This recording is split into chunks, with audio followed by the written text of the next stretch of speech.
નમસ્કાર મિત્રો, જય માતા લક્ષ્મી, જય શ્રી કૃષ્ણ। મિત્રો, જો તમે ઊંઘમાંથી સવારે 3 થી 5 ની વચ્ચે જાગી જાઓ છો તો આ વિડીયોમાં તમને તેની પાછળના સંકેતો જાણવા મળશે અને અમે તમને એ પણ જણાવીશું કે આવામાં તમારે શું કરવું જોઈએ।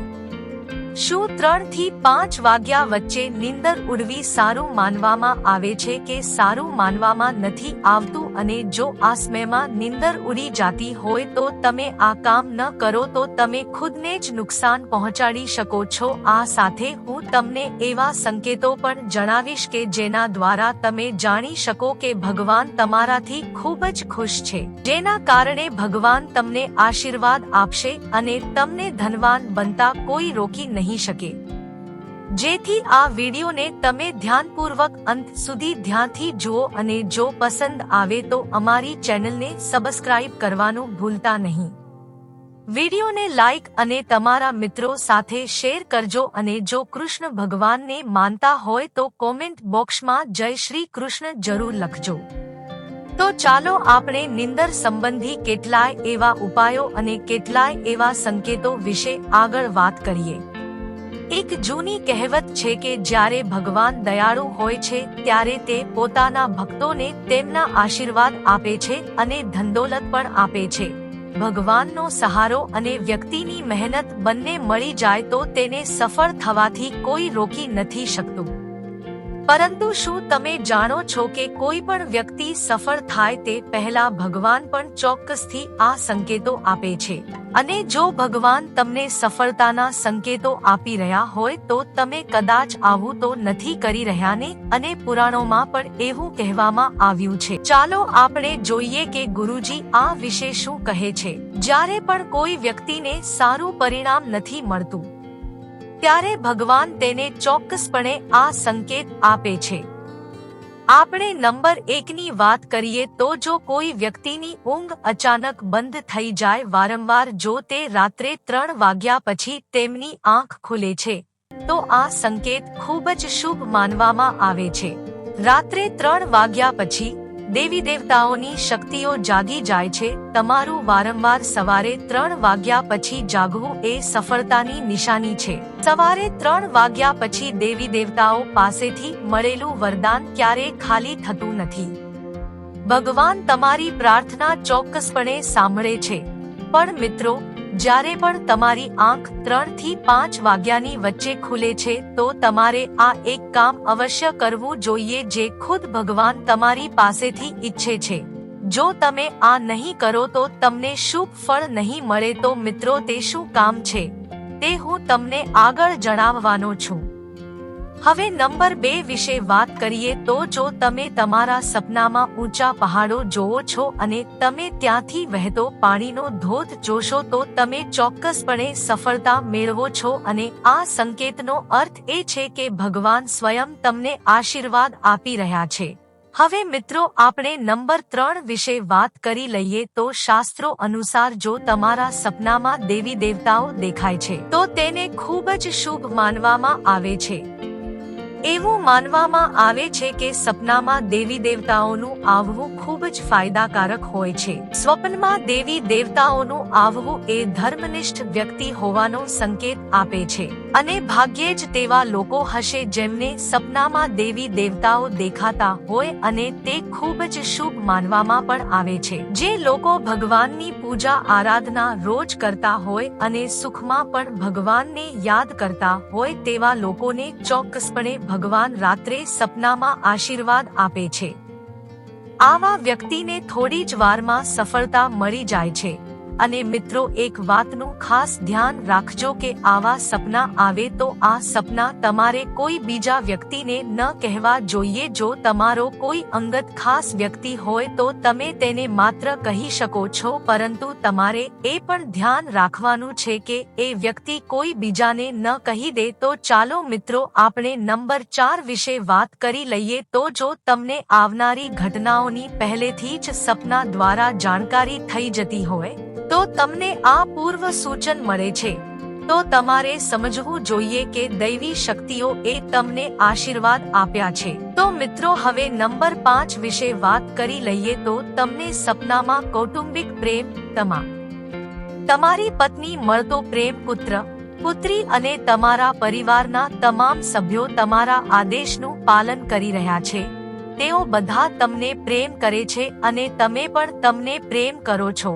તો તમારે સમજવું જોઈએ કે દેવી શક્તિ તમારા પર પ્રસન્ન છે. હવે મિત્રો, આપણે નંબર 6 વિશે વાત કરી લઈએ. તો જો તમને સપનામાં અચાનક લાભ મળે છે, તમને સંપત્તિ મળે છે અથવા તો તમને પૈસા કમાવાના અલગ અલગ સ્ત્રોતો સપનામાં જોવા મળે છે, તો આ એક જ શુભ સંકેત માનવામાં આવે છે. હવે નંબર 7 ની વાત કરી લઈએ. તો જો તમને સપનામાં કોઈ સુગંધિત વાતાવરણ લાગતું હોય, તમારી આજુબાજુનું વાતાવરણ તમને સુગંધિત દેખાતું હોય અને સ્વચ્છ અને સુંદર દેખાતું હોય, તો સમજો કે ભગવાનની શક્તિઓ તમારી આસપાસ છે અને તમને મદદ કરવા માંગે છે.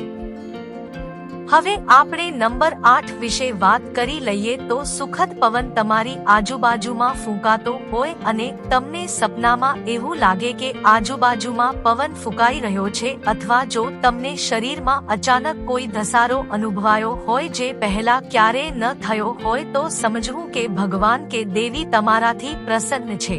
નંબર 9 વિશે વાત કરી લઈએ. તો ઠંડી હવાનું વર્તુળ બની રહ્યું હોય તેવું સપનામાં દેખાતું હોય. જમીન પર રહેતા સમયે પણ ક્યારેક તમને અનુભવ થાય છે કે મારી આસપાસ વાદળછાયું કે ઠંડી હવાનો સમૂહ છે જેણે મને ઘેરી લીધો છે, તો તમે સમજો છો કે ભગવાનની કઈ દૈવી શક્તિઓએ તમને ઘેરી લીધા છે. આવી તક એવા લોકો સાથે થાય છે જેઓ ખૂબ પૂજા કરે છે.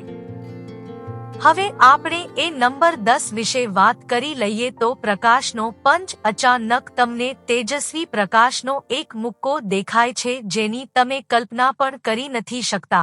અચાનક તમારા કાનમાં મધુર સંગીત સંભળાય છે અને તમને આશ્ચર્ય થાય છે કે અહીં આજુબાજુ કોઈ સંગીત નથી, તેમ છતાં તે તમારા કાનમાં ગુંજી રહ્યું છે.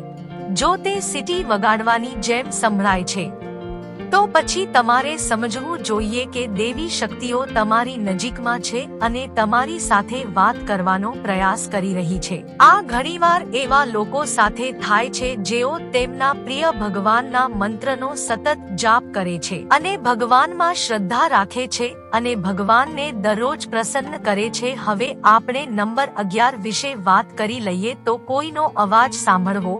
તમે રાત્રે ઊંડી ઊંઘમાં છો અને તમને લાગે છે કે કોઈએ તમને બોલાવ્યો છે અથવા તમને જગાડવાનો પ્રયાસ કર્યો છે અને તમે અચાનક જાગી ગયા છો, પરંતુ પછી તમને ખ્યાલ આવે છે કે ત્યાં કોઈ નથી પણ ચોક્કસ અવાજ હતો. જો તમારી સાથે આવું ઘણી વખત બન્યું હોય, તો તમારે સમજવું જોઈએ કે તમે કોઈ અલૌકિક શક્તિ દ્વારા આશીર્વાદ મેળવી રહ્યા છો. આવી સ્થિતિમાં તમારે હનુમાનજી મહારાજનું ધ્યાન કરવું જોઈએ અને તેમનો આભાર માનવો જોઈએ. હવે મિત્રો, આપણે નંબર 12 વિશે વાત કરી લઈએ. તો જો તમે તમારા સપનામાં લીલો બગીચો અથવા ખેતર જુઓ છો, જો ચારે બાજુ માત્ર હરિયાળી જ દેખાતી હોય, તો તેનો મતલબ કે તમને જલ્દી પૈસા મળવાના છે. તેવી જ રીતે, જો તમે તમારા સ્વપ્નમાં શંકર મંદિરનો અવાજ સાંભળો છો, તો તેનો અર્થ એ છે કે કોઈને કોઈ માધ્યમથી તમારી પાસે પૈસા આવવાના છે. હવે મિત્રો, આપણે નંબર 13 વિશે વાત કરી લઈએ. તો તમને સ્વપ્નમાં ઘુવડને જોવું એ પણ એક મહત્વપૂર્ણ માનવામાં આવે છે. તેને કારણે આપણે ધન સંબંધિત ઘણા લાભો પણ મળવાની તકો સર્જાય છે અને ધનના યોગો સર્જાય છે અને તમને ધન પ્રાપ્ત થાય છે. મિત્રો, હવે નંબર 14. સ્વપ્નમાં તમે ઘોડા ઉપર બેસેલા જુઓ. જો તમે તમારા સ્વપ્નમાં કાળા વાદળોને જોવો છો અને વરસાદ પણ જુઓ, તો તેનો અર્થ એ છે કે તમે કોઈ પણ વસ્તુમાં રોકાણ કરશો, તમને ત્યાં નફો મળશે. મિત્રો, સપનામાં સોપારીને જોવી એ સુખ સમૃદ્ધિની નિશાની છે. મિત્રો, નંબર 15 વિશે જો આપણે વાત કરીએ, તો જો તમે સ્વપ્નમાં કોઈ નાનું બાળક ફરતું જુઓ છો, તો તેનો અર્થ એ છે કે તમને જલ્દી જ ક્યાંકથી પૈસા મળવાના છે. સ્વપ્નમાં સફેદ કમળ, લાલ કમળ, ચમેલી, ચાંદની અને ગુલમહોરના ફૂલો જોવું એ ચોક્કસપણે ભવિષ્યમાં અપાર સંપત્તિના આગમનનો સંકેત છે અને ભવિષ્યમાં તમને સુખ અને શાંતિ મળવાના તે સારો સંકેત માનવામાં પણ આવે છે. હવે નંબર 16 વિશે વાત કરી લઈએ તો માનવામાં આવે છે કે રાત્રે એક ક્ષણ માટે અચાનક વાંસળીની ઘંટડીનો અવાજ આવે છે તો તે એક શુભ સંકેત પણ છે। એવું માનવામાં આવે છે કે આવો અવાજ સાંભળવો એટલે તમારા ઘરમાં ભગવાનનું આગમન થાય છે। આવી સ્થિતિમાં હરિ નામનો પાઠ કરતા સૂઈ જાઓ। ધ્યાન રાખો કે કોઈ પણ દિવસે તમને આવો અવાજ સંભળાય કે આવો કોઈ અવાજ આવે તો તમારે કોઈ બહારના વ્યક્તિને આના વિશે કંઈ પણ માહિતી નથી આપવાની અથવા તો તમારે કોઈ બહારના વ્યક્તિને આના વિશે કંઈ નથી કહેવાનું। તમારે તેને તમારા કુટુંબમાં કોઈ પણ વડીલને કહી શકો છો, તે પણ શુભ માનવામાં આવે છે। અને વાંસળીની ધૂન એક પ્રકારે શ્રીકૃષ્ણના આશીર્વાદ પણ મળવાનો સંકેત છે। તો મિત્રો, હવે તમને તે પણ જણાવી દઈએ કે તમારે કયા સમયે સૂવું જોઈએ અને કયા સમયે ઉઠવું જોઈએ અથવા તો કયા સમયે જાગવું જોઈએ અને કયો સમય શ્રેષ્ઠ માનવામાં પણ આવે છે। તો આપણે વાત કરીએ તો સૂવાનો સમય તમારે 9 વાગ્યા આજુબાજુનો રાખવો જોઈએ અથવા તો 9 વાગ્યે કોઈ કામસરનો સૂઈ શકો તો તમારે છેલ્લે 11 વાગ્યા સુધીમાં તો સૂઈ જવું જોઈએ, કારણ કે તે શુભ સમય માનવામાં આવે છે। અને ઉઠવા માટેનો એ સમય છે કે જ્યારે બ્રહ્મમુહૂર્ત સમય ચાલી રહ્યો હોય, એટલે કે સવારના